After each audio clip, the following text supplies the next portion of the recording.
because they have voted our party, the party that achieved the independence at the critical time. So we are very happy and we are thankful to them. While we are celebrating this great event, at the time, the leader of the largest democracy in the world, he has joined us to celebrate it together. India, from day one during our war of independence, they have been supporting us with their active support, not only government, but also people, common people. I remember my days in India in 1971. Common people helped us a lot. And that's why even in this, the hopelessness, we had a better life. I mean, we are happy because future is bright. So India helped us all the way. So we are glad that we are together, celebrating after 50th anniversary of Bangladesh. Initially many, so we are glad that we are together, celebrating after 50th anniversary of Bangladesh. Initially many Pundit made comments that Bangladesh is a bottomless basket with no hope of survival. Now we are a vibrant economy, we are a land of opportunity. And those who make those comments, we have totally falsified it. I'm also pretty happy. This is a great event, our nation. At the same time, this year we met all the criteria of becoming graduating from the LDC. So these are beautiful things are coming, and India did an excellent job. You see, they have honored our father of the nation, Bangabandhu Sheikh Mujibur Rahman, with a new award, Gandhi Peace Award.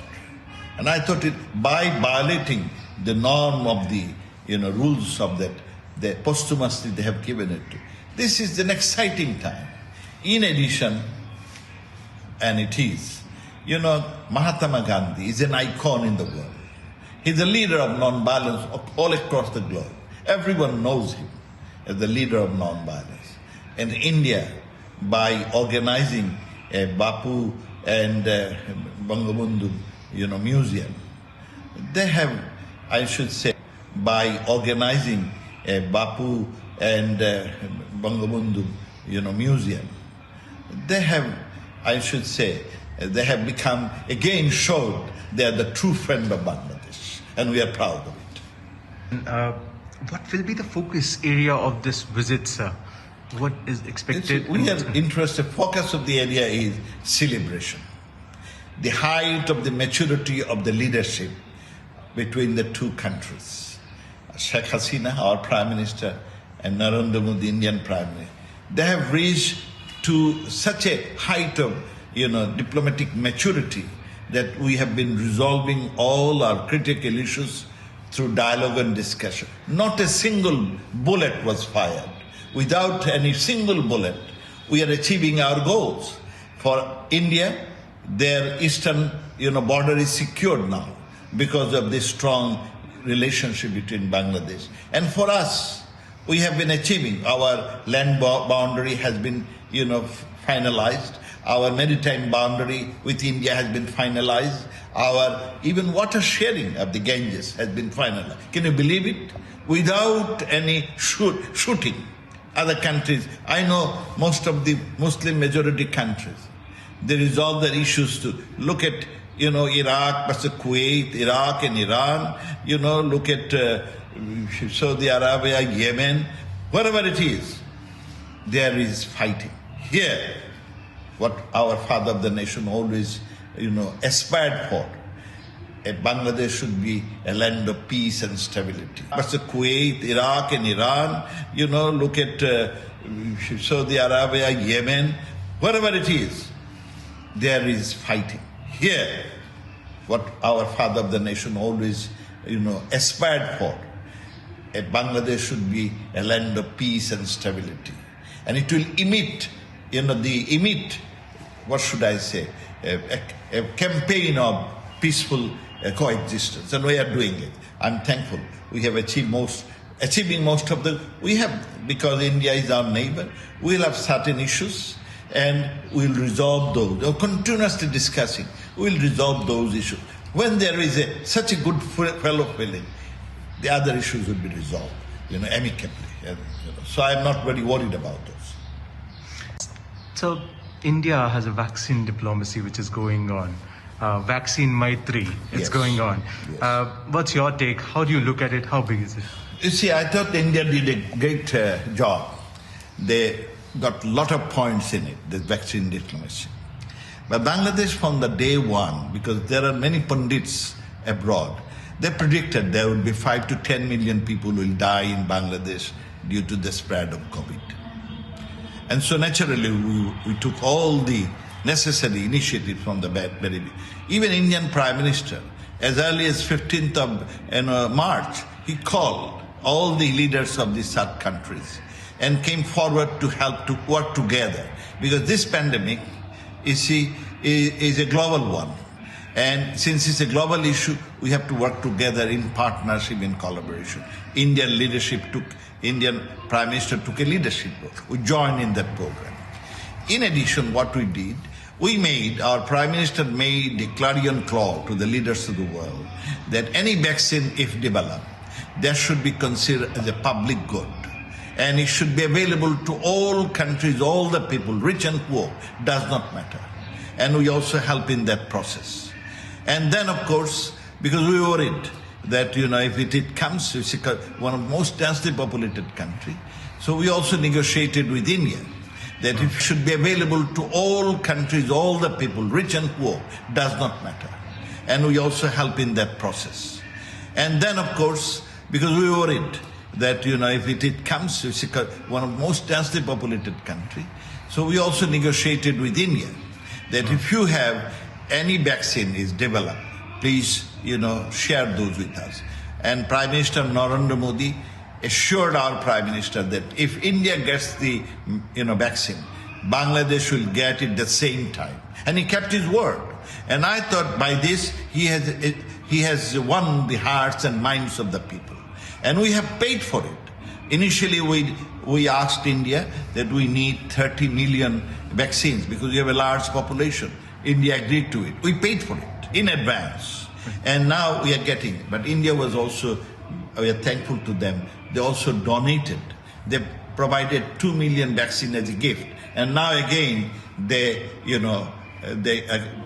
Prime Minister Narendra Modi, as a gesture of goodwill, on the 50th anniversary of Bangladesh, on the 100th anniversary of our father nation, is giving another 1.2 million vaccine as a gift. And we welcome it.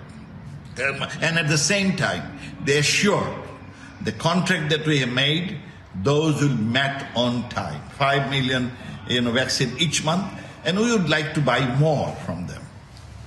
So let's talk about the connectivity linkages where both the countries are ushering towards. You see, Bangladesh believes, our Prime Minister believes, connectivity is productivity. This is the way to go. And therefore we have developed a strong connectivity with our neighbor, particularly India, thanks to Indian government, that they agreed to our philosophy. And we have developed a very strong connectivity by road, by railway, more coming up.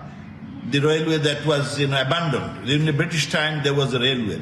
Those were abandoned when the country was set, the two countries, Pakistan and India, were created.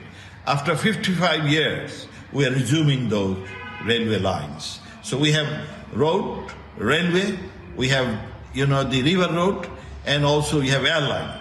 In the river road, we have more to do, because river road is relatively, cost effective. And I remember my grandfather, and many of them used to live in Calcutta in those days, and my mother's parents, and they used to go to Calcutta very often. And they used to go by steamer, by river road. But those have been abandoned. And I'm looking forward to a new Indian subcontinent where we can help improve the connectivity of all the river roads. And it would be good for India, it would be good for Bangladesh. But those have been abandoned. And I'm looking forward to a new Indian subcontinent where we can help improve the connectivity of all the river roads. And it would be good for India, it would be good for Bangladesh. And secondly, we also develop connectivity in our energy sharing. We are buying energy from India, and also India is using our port, and they are also buying our LPG and others from our port. So I think it is a win-win for both the countries, and we also we want the other neighboring countries like Nepal, Bhutan, and Myanmar to join in this new South Asia, where we all can have good connectivity. I'm looking for a day when we would not need any passport to travel within this region. So you have a meeting also. You're going to meet the Prime Minister. What's going to be the plan? What's going to be the agenda for the meeting? Because as a courtesy, that I shall be meeting him. If you remember, when I became a minister, foreign minister, I decided I shall visit India first, and then India invited me, and I visited India in February 2019. Immediately, I took the oath of foreign minister in January, and following month, I visited, and I met the Honorable Prime Minister Sri Narendra Modi, and he was very welcoming. He warmly received me, and I'm really glad. And we developed a rapport instantly. It happened instantly, because I always believe he is a leader who wants to help his countrymen, and if someone wants to help his countrymen, then he has to develop good relationship with his neighbor. Because nowadays in this globalized world, we all have to work together in partnership and collaboration for the good. We are here in this planet Earth only short time. But if we can leave something great, look at our father of the nation, Bangabandhu Sheikh Mujib. He has a short life, but he did an excellent job for all of us. So my first meeting was great, and then I had the chance to meet him again. But beauty is, I will go just for the courtesy call, but we will also share my thoughts. In this globalized world, we all have to work together in partnership and collaboration for the good. We are here in this planet Earth only short time, but if we can leave something great, look at our father of the nation, Bangabandhu Sheikh Mujib. He has a short life, but he did an excellent job for all of us. So my first meeting was great, and then I had the chance to meet him again. But beauty is, I will go just for the courtesy call, but we will also share my thoughts about future, next 50 years of this region. And that is, I want more connectivity, more openness, and a solid relation.